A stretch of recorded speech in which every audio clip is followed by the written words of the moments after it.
ချကြပေးအပြောသမားတွေကိုဘေးဖယ်အလုံးလုံးမဲ့သူကိုရွေး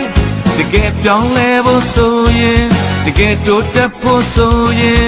ကြံ့ခိုင်ရေးကိုသာမဲ့ပေး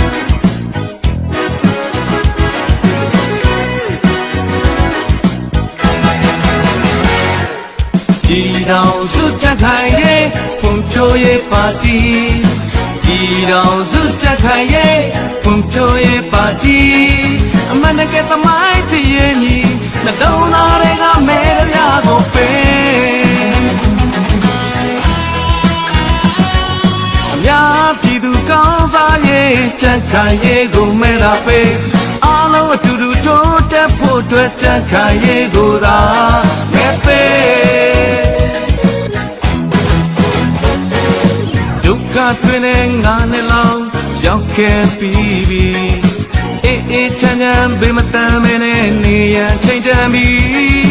လူခွင့်ရေးစီးပွားရေးလွတ်လပ်ခွင့်ရမည်တရားဥပဒေစိုးမိုးရေးတည်ငြိမ်စေရမည်